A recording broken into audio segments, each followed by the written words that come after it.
I said the other day in one of our meetings, what is happening is a lot of us, when we slow down, because we've been slowed down, we don't like ourselves very well. But we didn't know we were that bad off because we had all these other things directing our attention, getting our energy. But now that we're slowed down, and we've got more time on our hand to be silent and be still, we're like, I don't really like myself very much. So I looked at this and said, this would be a good passage to read and realize we could have what we could call a Rahab Rehab. Because God rehabbed her life through this event. And maybe through this event we're going through now, God is trying to rehab our life. So it's a time of introspection for us. A time to see where we really are and where we really need to be going. See, God specializes in rehabilitating. He specializes in reconciling and redeeming people to himself and to others. And you and I could benefit by looking at this and then maybe realizing we need ourselves to be in rehab. I know it kind of has a bad connotation, but you know what? Sometimes we do need to slow down and do a little self-introspection and get all those other things that were drawing us away, get rid of all those other things that were poisoning our mind and our heart so we can get ourselves back to where we need to be. In the midst of where we are right now in this pandemic, what is God giving you an opportunity to do to change your life?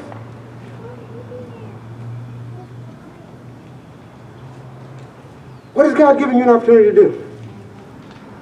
In Joshua chapter 2, verses 12 and 13, this is how it reads. In the midst of that, she says, when the spies came, she says in Joshua 2, 12 and 13, now then, please swear to me by the Lord that you will show kindness to my family, because I have shown kindness to you.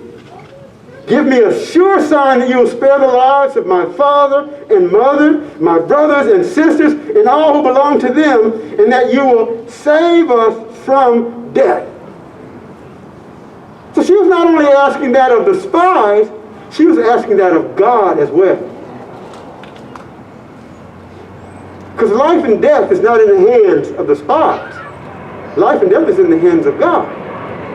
So she said, here, give me your promise. But really she's asking God.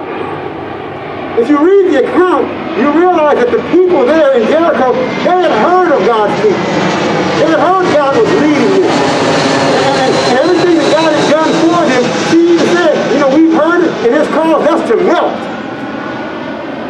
It's caused us to melt. We know we don't stand a chance. And now you're here to tell me that God is coming to take over this land as well? She said, now it's my turn to turn back to God. So I want to help you, but you make sure you make this promise to me that you will spare me and my family, and that you will save us from death. And that's really a cry out to God to save me from this situation. It's an invitation.